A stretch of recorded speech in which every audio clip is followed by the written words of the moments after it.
Welcome to Facts Radio, your journey through history begins here. In this episode, we explored Cleopatra, power, politics and seduction, a journey into the life of the last active ruler of the Ptolemaic Kingdom of Egypt, a woman who commanded empires and captivated the most powerful men of Rome not merely with beauty, but with an intellect that burned brighter than the lighthouse of Alexandria. The year is 51 BC, and the sun sets over the Mediterranean, casting long, golden shadows across the marble terraces of Alexandria, the greatest city of the ancient world. The air is thick with the scent of salt spray, papyrus, and the exotic spices of 1,000 merchant ships, but beneath the opulent surface, the city holds its breath in anticipation of a storm. We are not merely stepping into a story of romance, we are entering a high-stakes geopolitical chess game played with armies, fleets, and the fate of Western civilization. Cleopatra VII Cleopatra is not the mythical temptress of Hollywood legend, dripping in gold and vanity, but a brilliant, battle-hardened survivor fighting to save her dying dynasty from the encroaching maw of Rome. Imagine the tension of walking through a palace where every shadow could conceal an assassin, and your own siblings are your deadliest rivals. This is her reality, a world where power is the only currency, and survival is the only victory. Chapter 1: The Blood of the Ptolemies. To understand the queen, we must first understand the cage she was born into. Cleopatra was a daughter of the Ptolemies, a Greek dynasty founded by one of Alexander the Great's generals, which had ruled Egypt for nearly 3 centuries. By the time of her birth in 69 BC, the once glorious bloodline had curdled into a swamp of incest, murder, and staggering incompetence. Her father, Ptolemy XII Auletes, known as the flute player, was a weak king who kept his throne only by paying massive bribes to the Roman Republic, burying Egypt in crippling debt. Growing up in the royal quarter of Alexandria was an education in fear and magnificence. While her father played music and appeased foreign generals, the young Cleopatra retreated into the great library, devouring knowledge with a hunger that set her apart from her family. She was the first of her dynasty to bother learning the Egyptian language, along with nearly a dozen others, allowing her to speak directly to her subjects, her mercenaries, and her diplomats without an interpreter. It is hard to believe, but while other princesses were groomed for marriage, Cleopatra was grooming herself for absolute rule.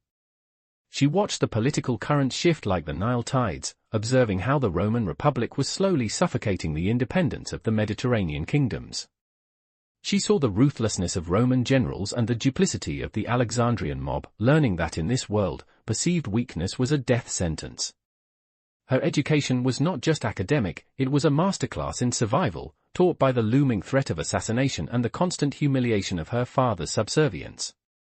When Auletes died in 51 BC, he left a will that was a ticking time bomb. The 18-year-old Cleopatra was to rule jointly with her 10-year-old brother, Ptolemy XIII. According to tradition, they were to marry, a union that was meant to preserve the royal bloodline but instead ignited a powder keg of sibling rivalry.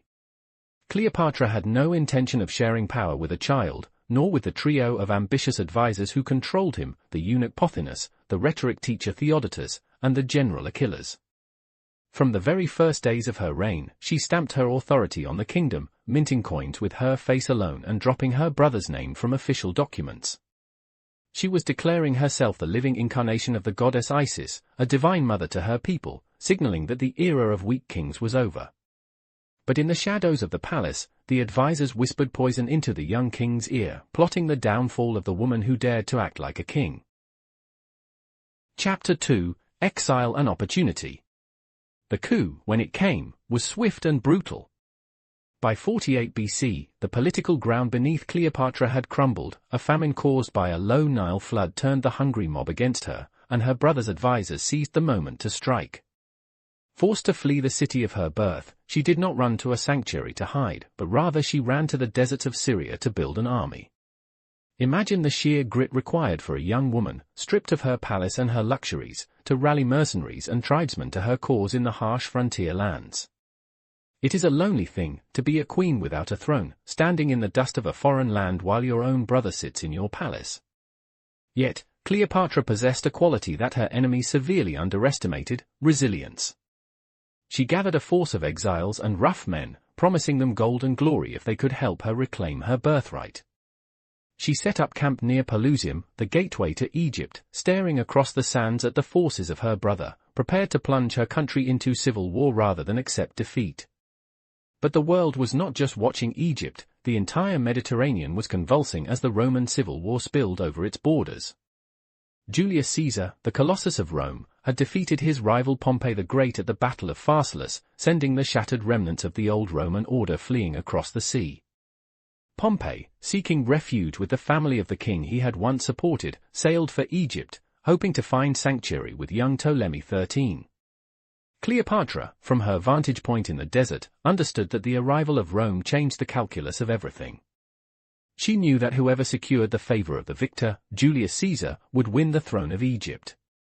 Her brother's advisors, terrified of Caesar's wrath and eager to curry favor, made a horrific calculation. As Pompey stepped off his boat in the shallows of the Egyptian coast, he was not greeted with bread and salt, but with a dagger to the back, murdered in plain sight while his family watched from their ship. This betrayal was meant to be a gift to Caesar, a gruesome offering to prove Egypt's loyalty to the new master of the world. But as Cleopatra planned her next move, she likely sensed what her brother did not, that Rome prided itself on honor, and the murder of a great Roman general by foreign mercenaries might not be the gift Pothinus thought it was. The stage was set for a collision of empires, and Cleopatra was ready to step out of the wings and into the spotlight.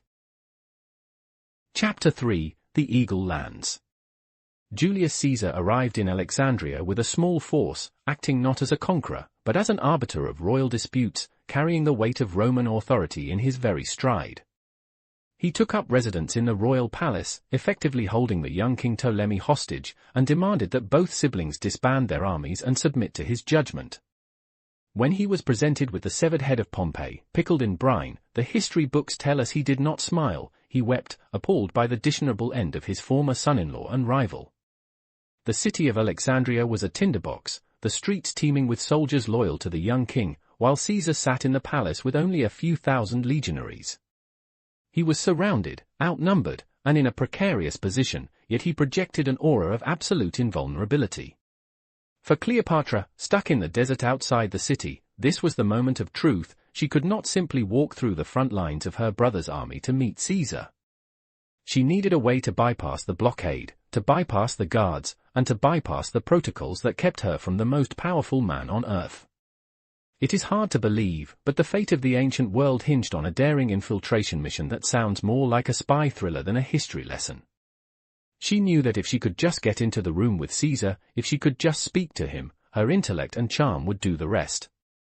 She arranged for a small boat to slip into the great harbor at dusk, navigating the darkened waters under the looming shadow of the Pharos lighthouse. With only one loyal servant, Apollodorus, she rowed toward the palace docks, the sounds of the hostile city drifting over the water. This was not a surrender, it was a high-stakes gamble where the wager was her life. Chapter 4: The Carpet and the Caesar. The legend of Cleopatra emerging from a rolled-up carpet is one of the most enduring images in history, though some historians suggest it was a linen sack or a bedroll. Regardless of the material, the intent was the same: to appear before Caesar not as a petitioner, but as a surprise, a gift, and a revelation. Apollodorus carried the bundle past the guards, claiming it was a present for the Roman general, and brought it directly to Caesar's private quarters.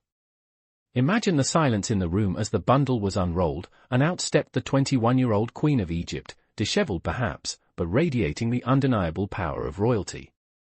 She was young enough to be Caesar's daughter, yet she stood before him as an equal, speaking his language, quoting his literature, and understanding his politics.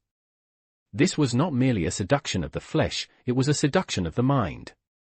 Caesar, a man of 52 who had spent a lifetime among dull politicians and submissive wives, found himself captivated by her brilliance, her wit, and her audacity.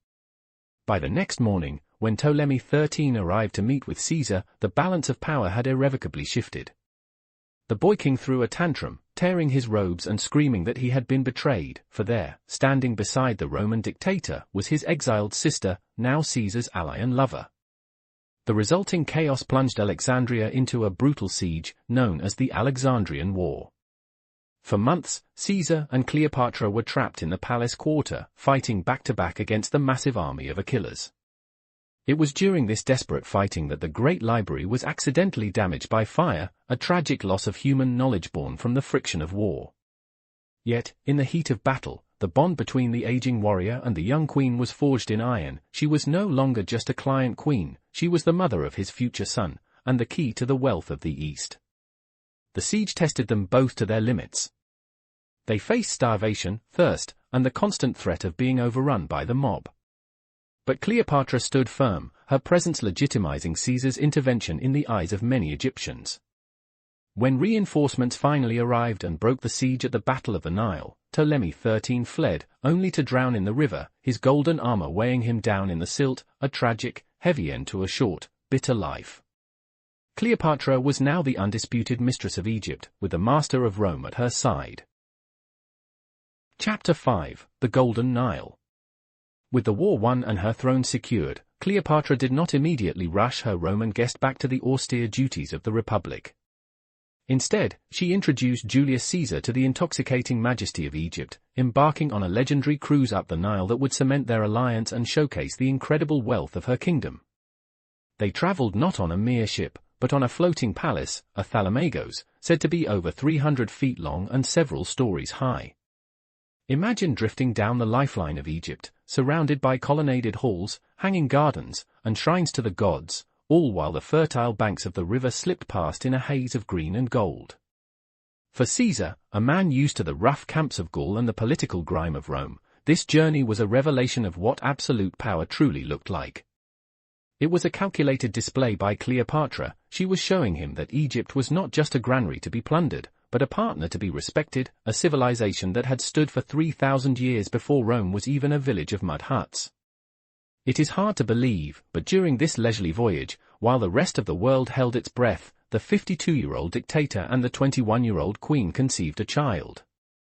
They would name him Ptolemy Caesar, known to history as Caesarion, Little Caesar, a living bridge between the heritage of the pharaohs and the might of Rome. Yet, the idyll could not last forever, as the demands of the fractured Roman Empire called Caesar back to the west to crush the remaining pockets of resistance. He left Cleopatra securely on her throne, backed by 3 Roman legions, not as occupiers, but as her personal guard against any future insurrections. When he finally departed Alexandria, he left behind a weeping queen and a changed geopolitical landscape. The world now knew that to touch Egypt was to challenge the personal interests of Julius Caesar himself. Chapter 6: The Wolf at the Door. In 46 BC, Cleopatra made the audacious decision to travel to Rome, bringing with her the toddler Caesarion and a massive entourage of courtiers, slaves, and exotic animals. She took up residence in Caesar's private villa across the Tiber River, a move that scandalized the conservative Roman aristocracy and sent shockwaves through the Senate. To the Stoic Romans, who prided themselves on austerity and masculine rule, Cleopatra was a dangerous anomaly, a woman who ruled as a king, dripping in pearls and commanding the affection of their leader. Prominent figures like Cicero, the great orator, despised her, writing letters that dripped with venom about her arrogance and the foreign influence she wielded over the dictator. But Cleopatra was not there to make friends, she was there to secure official recognition for her son and to solidify her alliance with the man who was now declared dictator for life. She held court in the villa, where powerful men came to seek favors, realizing that the path to Caesar's ear often passed through the Egyptian queen. Then came the Ides of March, 44 BC, a day that shattered the ancient world and turned Cleopatra's triumph into a nightmare. When the knives of Brutus, Cassius, and the conspirators pierced Caesar's body on the floor of the Senate, they did not just kill a man, they destroyed Cleopatra's security and the future she had carefully engaged for her son. Imagine the terror of that moment. She was a foreign queen in a city that hated her, her protector lay dead in a pool of blood, and the streets were erupting into chaos and riots. Realizing that she and Caesarion were now targets, she fled the city under the cover of darkness, racing back to the safety of Alexandria before the political fallout could entrap her. She returned to an Egypt stricken by plague and famine, grieving the man she loved while fighting to keep her kingdom from collapsing. It was a stark lesson in the brutality of Roman politics. Power granted by another can be taken away in a heartbeat, and from this point on, Cleopatra vowed to rely only on her own strength. Chapter 7: The Goddess and the Dionysian. The assassination of Caesar left a vacuum that was filled by a triumvirate of leaders, the most powerful of whom was Mark Antony, the renowned general who controlled the eastern provinces. Antony was a different beast than Caesar. Where Caesar was calculated and intellectual, Antony was boisterous, emotional, and driven by appetites for wine, women, and war. He summoned Cleopatra to Tarsus, in modern-day Turkey, to answer charges that she had aided his enemies, but Cleopatra knew this was merely a pretext to demand Egyptian gold for his coming campaigns. She delayed her arrival, letting Antony wait and wonder, building the anticipation until the perfect moment. When she finally appeared, she did not come as a groveling vassal, but as the living embodiment of the goddess Aphrodite, sailing up the Cydnus River on a barge with a hull of gold, oars of silver, and sails dyed imperial purple. The air was filled with the scent of expensive perfumes and the sound of flutes and harps, creating a sensory overload that brought the entire city of Tarsus to the riverbanks to stare in awe. Antony, who fancied himself the new Dionysian, the god of wine and revelry, was completely disarmed before a single word was spoken. He had expected a diplomatic meeting. Instead, he was given a theatrical masterpiece where he was the audience and she was the star. Cleopatra invited him to dine on her ship, surrounding him with such opulence, carpets of roses and feasts served on golden plates, that the rough soldier was humbled.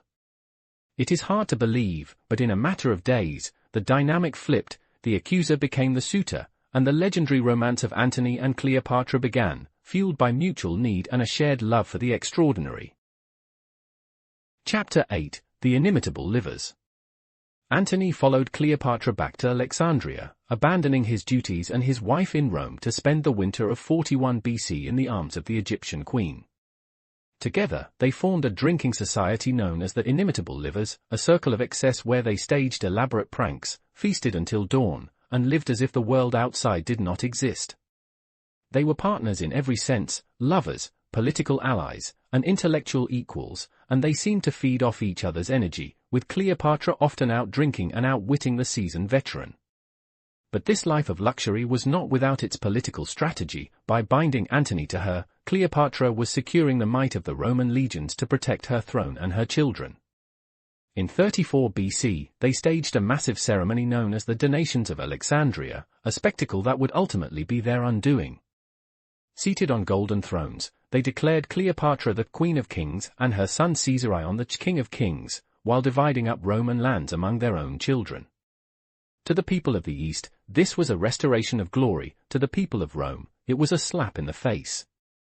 Octavian, Caesar's adopted son and Antony's cold, calculating rival in the West, seized upon this as proof that Antony had lost his mind and his Roman soul. He launched a vicious propaganda campaign, painting Cleopatra as a foreign sorceress who had enslaved a great Roman general with drugs and magic. The drumbeats of war began to sound across the Mediterranean, not civil war, but a crusade against the Egyptian harlot who threatened to move the capital of the empire to Alexandria. Chapter 9: Actium, the Turning Tide. The tension finally snapped in 31 BC, leading to the naval showdown at Actium, off the coast of Greece. It was a clash of civilizations, the heavy, disciplined ships of Octavian's admiral, Agrippa, against the massive, ornate galleys of Antony and Cleopatra. The couple had gathered a formidable force, but their army was riddled with disease and desertion, and Antony's judgment was clouded by his desperation to defend the queen. On the day of the battle, the sea was rough and the wind howled, mirroring the chaos that unfolded as the fleets collided. The plan was likely to break through Octavian's blockade and escape to Egypt to regroup, but to the soldiers watching from the shore, it looked like a confused slaughter. In the heat of the engagement, Cleopatra's squadron hoisted their sails and caught the wind, breaking through the line and fleeing the battle. Seeing her leave, Antony did the unthinkable. He abandoned his fleet, his army, and his honor, jumping into a small boat to chase after her. Imagine the shock of his men, fighting and dying for a general who was sailing away into the horizon, choosing his love over his legions. It was the death knell of their cause. Without a leader, the Antonian forces surrendered, and the couple returned to Alexandria not as conquerors, but as fugitives waiting for the inevitable end. Chapter 10: The Serpent's Kiss. The final act of the tragedy played out in 30 BC, as Octavian's forces closed in on Alexandria from all sides. The city that had once been the beacon of the world was now a trap. Antony, receiving a false report that Cleopatra had already killed herself, fell on his own sword, a botched attempt that left him slowly dying in agony. He was hoisted up into the mausoleum where Cleopatra had barricaded herself, dying in her arms as her frantic handmaidens wept, a gruesome, heartbreaking end to a man who had once ruled half the world. Cleopatra was captured by Octavian, who treated her with a cold, terrifying courtesy. He confiscated her treasures and planned to transport her to Rome, not as a guest, but as a trophy to be paraded in chains during his triumph. For a woman who had been a goddess on earth, who had commanded Caesar and Antony, the prospect of being mocked by the Roman mob was a fate worse than death. She knew that the age of the Ptolemies was over, and the only power she had left was the power to choose the moment of her exit. On August 12, 30 BC, she managed to smuggle a message to Octavian, and then shut herself in her chambers with her two loyal servants, Iras and Charmion. Legend tells us she used an asp, an Egyptian cobra, the symbol of divine royalty, smuggled in a basket of figs, allowing the serpent to bite her. When Octavian's guards burst into the room, they found the queen dead on a golden couch, dressed in her royal regalia, imperious even in death.